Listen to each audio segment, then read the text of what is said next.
नमस्कार। हम पढ़ रहे थे वे आंखें कविता। इस कविता का अगला काव्यांश।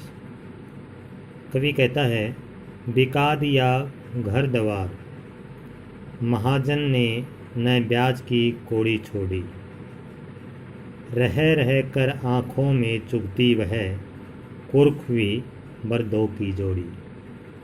कवि आगे कहता है कि महाजन ने, यानी कि जिसने किसान को कर्ज दिया था, महाजन ने, साहूकार ने, धन व ब्याज की वसूली के लिए उसके घर को और दूसरी अन्य जो संपत्ति थी उसको नीलाम कर दिया, उसे घर से बेघर कर दिया। परंतु उसने ब्याज की, अपने ऋण के ब्याज की पाई पाई चुका ली, यानी कौड़ी नहीं छोड़ी, उसने अपने पाई पाई चुका ली। रह रह आँखों में चुभती वह, कुर्ख हुई बरदों की जोड़ी। और जब किसान को सबसे ज़्यादा पीड़ा तब होती है जब उसके बैलों की जोड़ी को भी नीलाम कर दिया गया, अर्थात उसके रोजगार का साधन छीन लिया गया, जिससे वह खेती करता था, हल चलाता था। तो यह बात उसकी आंखों में बार बार चुभती है। उजरी उसके सिवा किसी कब पास दुहाने आने देती। अब किसान के पास एक गाय भी थी जिसका नाम उजरी था, वह दूध देती थी और किसान के सिवाय किसी को दूध नहीं निकालने देती थी। आँखों में नाचा करती उजड़ गई जो सुख की खेती। और ये सारे दृश्य उसकी आंखों के सामने नाचते हैं। उसके सुख की खेती उजड़ चुकी है और अब वह दुखी और हताश है। तो किसान की पीड़ा का यहाँ पे कवि ने वर्णन किया है। घर द्वार में अनुप्रास अलंकार, रह रह में उन्नति प्रकाश अलंकार, आँखों में चुभना और आँखों में नाचना मुहावरों का स्टिक प्रयोग हुआ है। आगे कवि ने किसान की पारिवारिक परिस्थिति का वर्णन किया है। कहता, बिना दवा दर्पण के घरनी, स्वर्ग चली आंखें आती भर। और कवि कहता है कि उसकी पत्नी बिना दवा दारू के अभाव में मर जाती है, अर्थात उसकी पत्नी बीमार है और उससे दवाई समय पर नहीं मिल पाती, जिसके कारण उसकी मृत्यु हो जाती है। और उसके पास इतने पैसे भी नहीं थे कि वह इसका इलाज करवा सकता।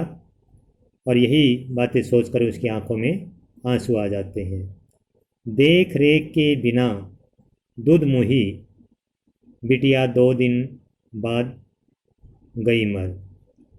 और पत्नी की मृत्यु के बाद उसकी नन्ही बिटिया जो है 2 दिन बाद मर जाती है, क्योंकि उसको कोई दूध पिलाने वाला नहीं रहा, उसकी कोई देखभाल करने वाला नहीं रहा, तो वह भी मर जाती है।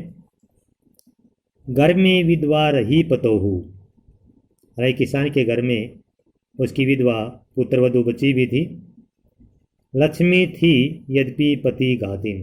हालांकि उसका नाम लक्ष्मी था, परंतु उसे पति को मारने वाली समझा जाता था, क्योंकि महाजन के कारिंदों ने उसके जवान बेटे को लाठियों से पीट पीट कर मार दिया था और सभी उसकी पुत्रवधू को ही उसकी मृत्यु का जिम्मेदार मानते हैं।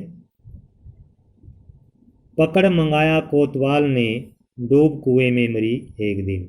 और समाज में पति की मृत्यु पर उसकी पत्नी को हत्या का जिम्मेदार मान लिया जाता है और एक दिन कोतवाल उसे बुलाकर थाने में उसकी इज्जत पर हाथ डालता है, जिसके कारण वह लाज के कारण कुएं में डूबकर आत्महत्या कर लेती है, अर्थात कुएं में कूदकर अपनी जान दे देती है और किसान का पूरा परिवार इस तरह से बिखर जाता है।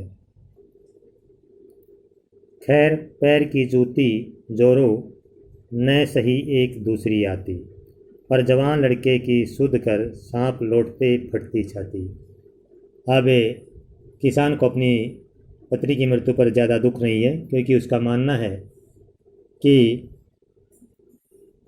जोरो तो पैर की जूती के समान है, यदि एक नहीं रहती तो दूसरी से विवाह करके लाया जा सकता है। परंतु जब उसे अपने जवान बेटे की सुध आती है, अर्थात उसकी याद आती है, तो उसे बहुत कष्ट होता है और उसकी छाती पर सांप लौट जाते हैं, उसकी छाती फटने लगती है। तो उस बेटे की मृत्यु का उसे असहनीय कष्ट होता है, उसको वह झेल नहीं पाता। पिछले सुख की स्मृति आँखों में क्षण भर एक चमक है लाती, तुरंत सुनने में गढ़ वह चितवन, तीखी नोक सदर्श बन जाती है। और फिर आगे कवि कहता है, जब किसान पिछले जीवन को याद करता है तो उसकी आंखों में एक चमक सी आ जाती है, अर्थात वह खुश हो जाता है।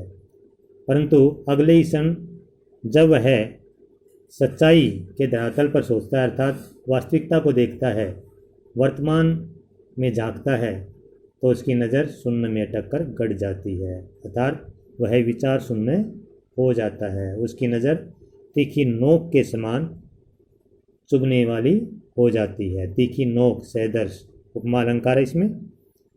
तो इसमें किसान की पत्नी के प्रति मानसिकता को दिखा गया कि उनकी मानसिकता अपनी पत्नी के प्रति कितनी घटिया है और अपने पुत्र को पत्नी से अधिक महत्व देता है। सांप लौटना, छाती फटना, पैर की जूती आदि मुहावरों का सटीक प्रयोग है।